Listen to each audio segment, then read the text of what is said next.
Hey guys, welcome back to my channel. This is an urgent message for those of you with generators.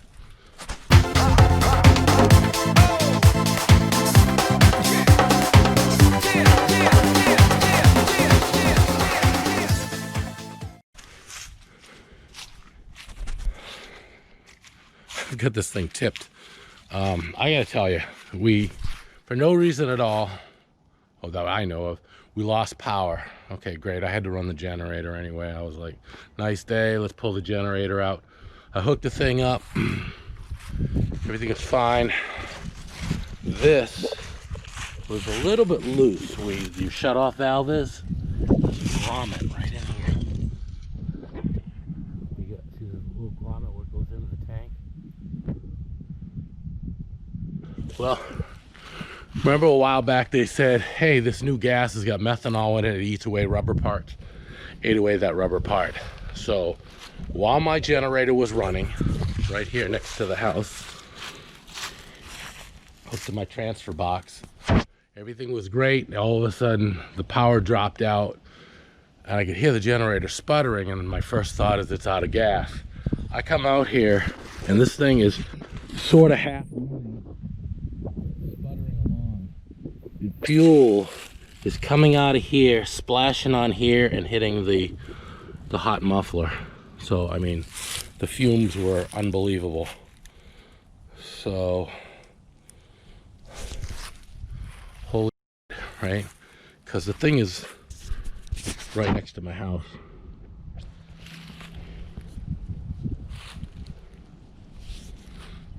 So anyway, I just got to tell you guys, these rubber parts, you got to be real careful. You need to inspect your generator real good. I just didn't know. I didn't even think about it. All right, so here's the part, and there's the grommet that's kind of messed up. I tried putting it back in. It just doesn't want to stay. So I'll put this in the Ziploc bags because it stinks like gas, and I'm just going to see if I can get another one. Somebody told me Northern Tool is a Briggs & Stratton dealer, but basically what happened was, so this side goes into the fuel tank, right, and then it comes down.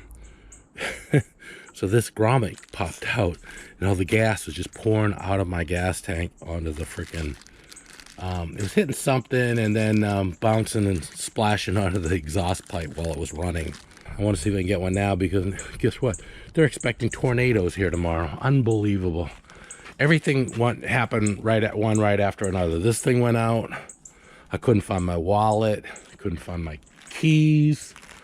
I got these things called Tile. You should look at my other videos. Tile. It's a little, I'll show you. It's on my key. See, that's how I locate it. It's a Bluetooth locator. Well, I found my wallet.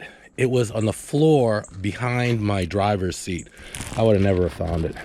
Floor behind my driver's seat. So what it is you say it's lost, and then as your phone goes near it, it kicks it into alert mode, and the thing starts ringing. And I heard it ringing in my car. I was outside the car, I heard it. So it was in my wallet, so pretty cool. All right, so let's see if I can find one of these. Back in a minute. I went to go drive to find out where the power is out, because one of my neighbors said no, they still had power. So then my car is like sputtering. I don't know what's going on with this thing. You've heard it when I do a cold start, it sounds a little rough. I don't know if I got a bad fuel injector or what's going on here, but when I first started up, it runs kind of rough. So I think it's a fuel injector. So when I deal with this problem, is it happening to you guys? It's like one thing right after another. So when I deal with this problem with the generator, I'll put the thing I did a video of me using on my wife's car, the probe on this one, put it on the ODB2 plug, and read the codes on this thing, find out what the heck's going on. So okay, so the trucks have left, so I don't know what the deal is. I think they called in somebody else. They came over. There's a transformer in front of my house. They checked that. They checked a couple other transformers. the guy told me that if it's not a transformer, it's gonna have to be a line. They're gonna have to start digging some stuff here. So here he is over here. I think he's just staging because I think they have power over here. I don't know. Yeah. Always something.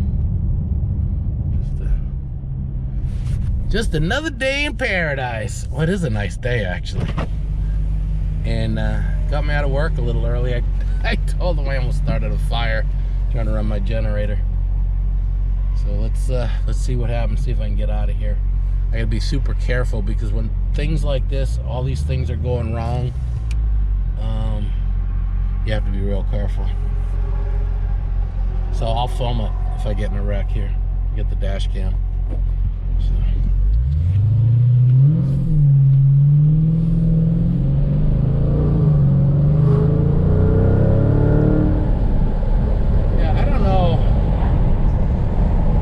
You can hear it sputtering just a little bit. Nice. I like the headlights on those Chargers. But yeah, I don't know. All right, let's see if we get this part. All right, I got the part. It's like $2.40 something. And I went to go. Can I turn around here? This guy's. I got a hunch these guys are gonna go so slow that I'm gonna get another red light. Yeah. So I had ordered a whole assembly. It was like $10 to include the valve, but he just sent me the gave me the grommet for $2. I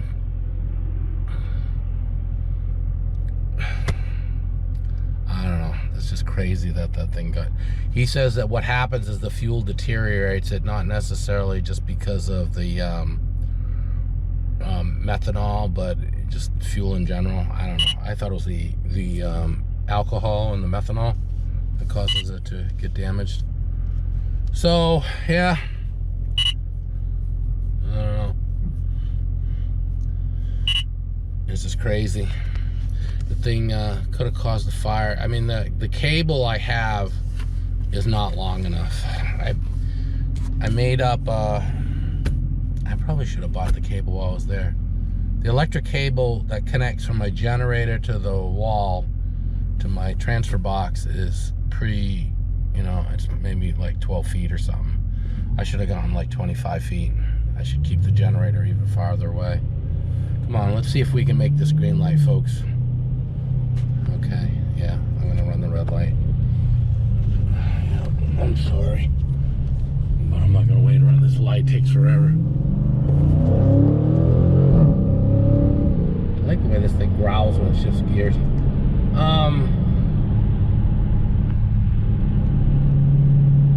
Yeah, so if you got a generator, I don't know how you're gonna inspect that part, because like if you go to pull it out, I think it's just gonna be a regular maintenance part.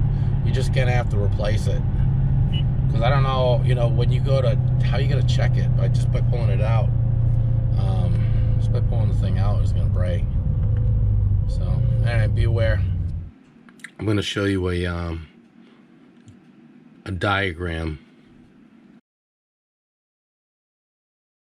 So, I'm sure a lot of you guys have already gone through this, but at the bottom of that fuel tank is the shutoff valve, and this rubber grommet goes into the fuel tank. Now look at the way it's made. Okay, so it's just a grommet, right? And then when you push this through, it's like one of those push pins that you remove from your, you know, to remove moldings from your car, you know. When this piece is pushed into it, this piece will flange out, and that's what holds it on. The problem is, especially now with the methanol in our fuel, these rubber parts deteriorate. So the gas started eating away at this rubber grommet. So I didn't know. How am I going to see it, right? Because this thing is plugged into there. You know, you don't, all you'll see is this piece right like that. And this thing is in there like that. So as my generator started running, this thing fell out. And the fuel started coming out of the gas tank, hitting this part on the motor, and then splashing onto the muffler, the hot muffler, while it was running. And it was right next to the house. So I'm freaking out because, like, what do? Do I try to push this thing in? Do I shut it off? You know, sometimes when you shut off a generator, there's like a backfire. So I was freaking out. I don't know what to do. I want to get the thing away from the house. What do I do first? Well, I did the stupid thing first, and I pushed this in to stop the flow of gas. Just pushed it in just enough to kind of stop it. But as I pushed it in, gas went all over my hand. So I pulled that hand away and then shut off the generator with my other hand. And fortunately, it did not backfire. It did shut down. Then I disconnected it from the house, and I just wheeled the generator away from the house because, I mean, gas was like everywhere. Not huge amounts. I was here in my radio room here when this started happening. The voltage started dropping down. I could hear it sputtering. My first thought was I was out of gas, you know. I thought I was out of gas, so I'm like, okay, well, I'll just go out there and put more fuel in it. And that's when I saw the fuel pissing out of it. Yeah, so this part's like $11. I don't know how you're going to check to see if this part is good or bad. I guess what you could do is just kind of give this a little turn a little bit and see. I really don't know. But yeah, the whole assembly was $11. I had went down to I don't remember the store. We have like one of those, like, it wasn't Tractor Supply, it was Northern Tool, I believe it was. Northern Tool is a Briggs dealer. They had the rubber grommets. They didn't have this. This part is okay on mine, but this shutoff valve was a little bit stiff, so I was going to replace it anyway. So I needed to get this thing fixed because we had storm coming and I wanted power. So they just had the grommet, so I just pulled the old one out, put the grommet in, and then put this in. Now this going into here is very difficult.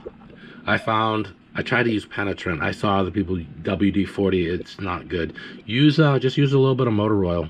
Just put a little bit of motor oil on here, and it'll slide in here. You gotta put this piece in first, right? Put this piece in first. Put a little motor oil around this, and then slide this in, and then it'll flange out this part right here. So yeah, if you guys got a generator, check your shutoff valves. Very, very critical. I didn't know, you know. I was just changing my oil. That's all I was doing. So yeah. All right, let's go back to grilling. All right, so here's the Briggs & Stratton part. The rubber grommet that I got, they gave me a generic, but this is yeah, made in China. Yeah, Briggs & Stratton, made in China. Used to be an American company, remember? Yeah, so this is the kit that's got the rubber grommet and the shutoff valve. This is the one I would recommend. I ordered this from Home Depot. So anyway, guys, yeah, just be careful. I already changed the rubber bushing. I don't know if I want to go through putting this in now. I ended up losing one of the clips, retaining clips. I had to use I had to run out to a auto parts store and get a hose clamp, small hose clamp for the fuel line. So anyway, yeah, be careful. Anyway, thanks for watching. Have a great day. Like, subscribe. If you got any comments, if this has happened to you, because I'm just wondering, I don't think I'm the only one this has happened to. The guy at the place seemed to be like, oh yeah, another one of them, huh? Like, it happens a lot, so it's kind of scary. Let me know if this has happened to you guys. All right, later.